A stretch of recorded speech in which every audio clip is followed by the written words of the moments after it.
Luna ও mini অনেক বড় একটা ভুল করে ফেলল। তাদের সাথে কি হলো তুমি কি জানতে চাও?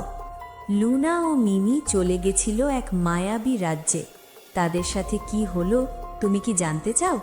পুরো ভিডিওটা দেখো, তাহলে বুঝতে পারবে। এক শীতল বিকেলে লুনা আর মিমি খেলছিল পুরনো লাইব্রেরির পাশে। হঠাৎ লুনা থেমে গেল। মিমি, তুমি কি দেখছো? মিমি চোখ বড় করে বলল, দেখছি। একটা পুরনো বই মাটিতে পড়েছিল। লুনা বইটা তুলতেই বইটা নিজে থেকেই খুলে গেল। পাতা থেকে বেরিয়ে এলো সোনালি আলো।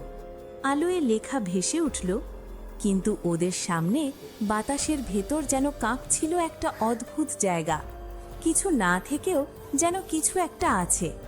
হঠাৎ ঝিলমিল করে উঠল নীলচে আলো। মিমি ফিসফিস করে বলল, লুনা, এটা কি দরজা? লুনা ধীরে ধীরে হাত বাড়ালো। হাত ছোঁয়াতেই একটা অদৃশ্য দরজা খুলে গেল।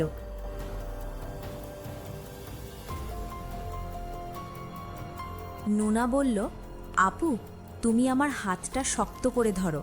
ভিতর থেকে অদ্ভুত আলো এবং বাতাস তাদেরকে ভিতরের দিকে টানছিল। দরজার ভেতর দেখা গেল এক জাদুর জগৎ। আলো, ছায়া আর রহস্যে ভরা। মিমি ভয়ে লুনার হাত চেপে ধরল।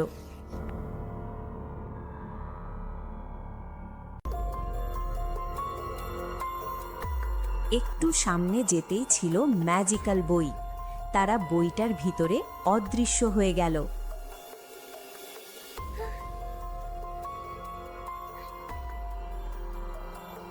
তারা চলে গেছিল এক ম্যাজিক্যাল দুনিয়ায়। হঠাৎ লোনা দেখল সামনে একটা উজ্জ্বল আলো। সেই আলোটার কাছে তারা দুজন যাওয়ার সাথে সাথে চলে এলো আবার সেই লাইব্রেরিতে। অনেক কষ্ট করে ভিডিও তৈরি করি, প্লিজ একটা সাবস্ক্রাইব করে দাও।